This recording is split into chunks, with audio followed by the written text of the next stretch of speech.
Rob Bloom, the topic and description for my talk back in January. I suspected that diversity and inclusion would be under fire by our new administration and its white Christian nationalist backing. And here we are.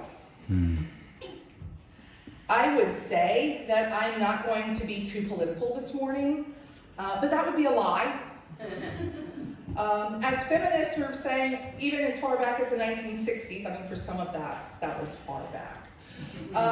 For some of us, it was yesterday. The personal is political. And there is little more personal than one's relationship with the divine. Now, I usually say relationships, plural, because I am a polytheist. And I have been in conscious relationship with a variety of deities and spirits for over 30 years. And I want to provide just a little bit of a context into who I am to frame my remarks for today. So my primary spiritual relationships are with deities and spirits from different cultures. Some of those names you may recognize, some you may not. And I'm happy to talk about any of them during fellowship. But they include Hanuman, Hecate, Brigid, Dionysus, Raven, the ancestral spirits of my maternal line, Bharta, Olokun, and Papa. I practice and celebrate my religion within the neo-pagan and Wiccan contexts found here in the United States. I'm a priestess in Washington, D.C., to an amazing community of mainly polytheist queer witches of all genders, and none, from across the country. As Rob said, I'm a spirit-led artist who works closely with the gods to create portals and vessels of their energies. And to support that work, I work for a nonprofit as a scientific writer communicating about the natural world to a general audience. So that will give you some insight into what I'm about to do. Perhaps it's an idiosyncrasy of my personality, or perhaps it was my early training in high school debate, but I always like to define my terms when I'm going into a discussion, especially a discussion covering topics that are already contested or controversial. And we may find that we are using different words to talk about the same thing, or the same words to talk about different things. So defining a couple of words up front just kind of helps that for this conversation. So there are three terms I want to clarify, and those are polytheism, God, and diversity. So we can break down the word polytheism into its components, poly, the, and ism. Poly comes from the Greek word polis, meaning many or much. The the is from the Greek theos, meaning God. And lastly, ism, which is a suffix used to indicate a practice or a doctrine. And so we get this word polytheism, which I am using simply to mean a belief in or an acknowledgement of the existence of more than one God. But what is a God? Okay, so I have a whole podcast episode looking into this actual question, but it's 30 minutes long and I don't want to keep you here for that long. So defining the word God may seem like a simple question, but it is really quite complex as we try to untangle and unpack how the last 2,000 years of Christian hegemony has co-opted the concept of the divine to the point where their concept of divinity can be considered a god. According to the online etymology dictionary, the English word God and its Germanic cognates come from the Proto-Germanic Guthen. And there are two main theories as to this word's origin. One is that it comes from the Proto-Indo-European root, meaning that which is called or invoked. And the second is that it can be traced to a different Proto-Indo-European root meaning to pour or to pour out a libation. What I find interesting about these two roots is that they refer to actions that humans do to honor the gods. We call to them to be with us, and we pour out drink through libations, usually onto the ground. So in a way, this word God refers to humans' relationships with this type of being, rather than describing the characteristics of the gods themselves. Now, the definition that I personally use for God was put forth by British philosopher Richard Swinburne in his 1970 work, The Concept of Miracle, where he defines a God as a very powerful, non-embodied, rational agent. That casts a very wide net. And in my polytheism, I include not only what we typically think of as gods and goddesses, but also ancestors and heroes, archetypes, plant and animal spirits, and spirits of the land and of place. Now, for the last of the vocabulary lesson, diversity, which Merriam-Webster's defines as the condition of having or being composed of differing elements and variety. Antonyms include similarity, homogeneity, and sameness. Thus ended the vocabulary lesson. But we're actually just getting started. So to paraphrase the late 8th century CE Hermetic text known as the Emerald Tablet, as above, so below. Meaning that we often see parallels in the energies, actions, and principles between the physical world and the spiritual realms. In other words, we can learn something about the spiritual world by examining our physical, natural world. And so that's where I'm going to start. Healthy ecosystems. You didn't realize you were getting a science lesson today. A jar. Healthy ecosystems contain a diversity of life that is suited for the environment. Many different species, doing many different things, living very different lives, all within one place. In a healthy ecosystem, there's a dynamic, ever-shifting balance between all the different parts. We don't find landscapes dominated by only one species. We create them.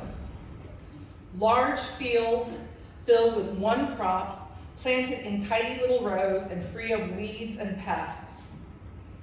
There are short-term advantages to this type of agriculture.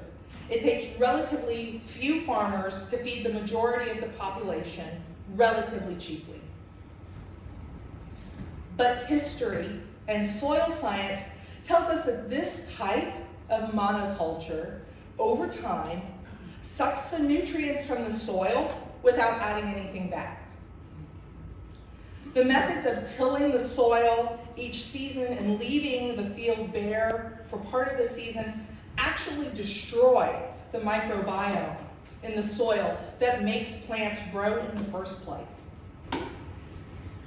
Crops of this type, in fact, need the addition of fertilizers to work. They cannot fight off pests and disease very well on their own. And so we spray poisons onto the crops and into the soil to suppress the growth of anything other than the cash crop. But there is another way to grow food, or there is another way to grow enough food and to regenerate the soil and the native ecosystems. What is now called regenerative agriculture consists of techniques used by indigenous peoples for generations, combined with the latest in soil science to raise animals, crops, and diverse native helper plants together in a way that would increase rather than decrease the health of the ecosystems, to increase the health of the crops, and to increase the health of the people eating those foods.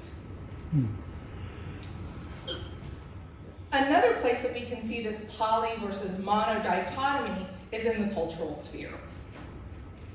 One of the arguments for cultural homogeneity is that, if we all just have the same values and practices, then there'll be less chance of division among people and more ability to work together to create greater and better things.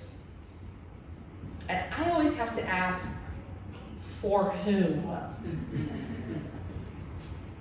This kind of sameness in everyone is artificial, just like industrial farming practices. It can only be accomplished by ruthlessly squashing any difference and labeling that difference as dangerous. We can see this right now in the genocides in Gaza and Sudan, authoritarian governments across the globe, the rise and return of fascism in our own country and other Western European countries, and the political cultural wars against anyone who's not white, male, straight, cis, and a certain type of Christian. As soon as this my way or the highway kind of thinking comes into political power, we see oppressive laws and social pressure endanger anyone perceived as different. And given enough time, this view will ultimately destroy even the idea that difference can be good, or that difference even exists.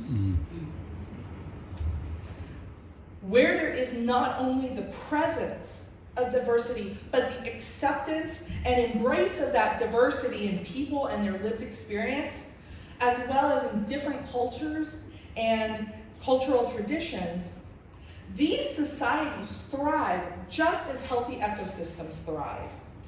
When we as individuals and as a society realize that the presence of difference does not threaten our existence, we can learn from each other and our lives can be richer.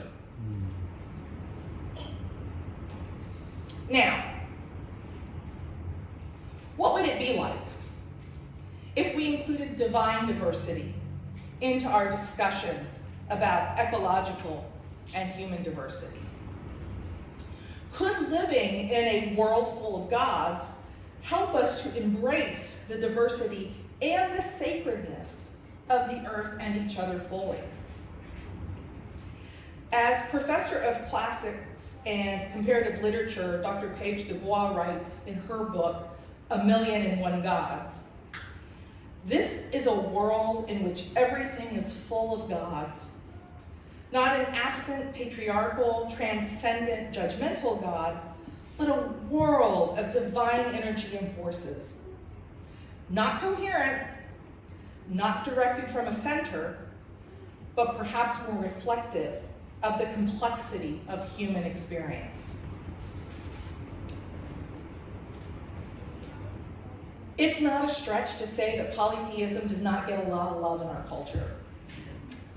Even though the classical world of the ancient Greeks and Romans was an inspiration to the European Renaissance and the US founding fathers, and democracy is rooted in a polytheistic worldview and culture. Athens was polytheistic. To many, the acknowledgement of the existence of multiple gods is often seen as an evil to be rooted out, an illness to be cured, a nostalgic fantasy to be outgrown, or a primitive delusion from which we need to be saved.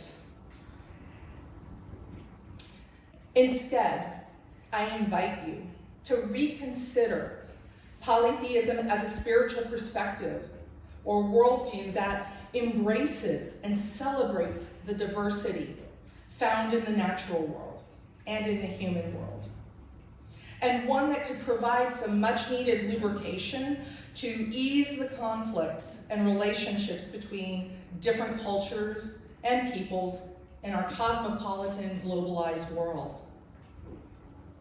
Traditionally, polytheisms grow from and adapt to the environment they're situated in. The gods traditions, and practices of each polytheistic religion are part of the ecosystem of the land, the living being, and the culture and community of humans that they are a part of, not apart from. Polytheisms are organic.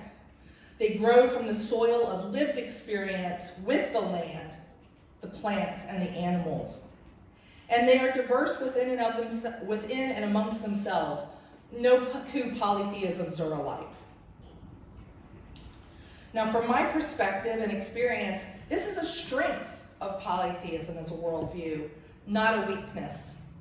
And it's certainly not the chaos that people stuck in monotheistic thinking would have me believe is inherent to polytheism. So let me give you an example.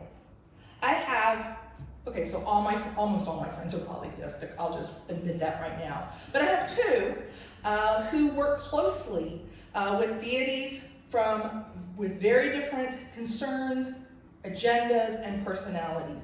And yes, gods do have personalities. These two very different gods are actually from the same culture. Apollon, a god of truth, light, and the arts, and Hermes, god of thieves, mischief, and boundaries. And yet, there was room for both of these deities to be worshipped in ancient Greece. They were not in competition with each other. Making offerings and giving devotion to one did not negate the importance or the existence of the other. And the people who worshiped them, including my two friends, could respect each other, collaborate with each other, and even worship with each other without conflict, shame, guilt, or having to hide who they are. Now, I'm not saying that polytheism is a cure-all. Just like DEI efforts in society or conservation efforts in the natural world, they're not panaceas either. They are, however, perspectives and efforts to heal the world that humanity has broken. And each of us has to look within ourselves and look to whatever or whomever we consider sacred and ask two questions. Okay, well, you're going to ask more than two questions, but at least these two questions.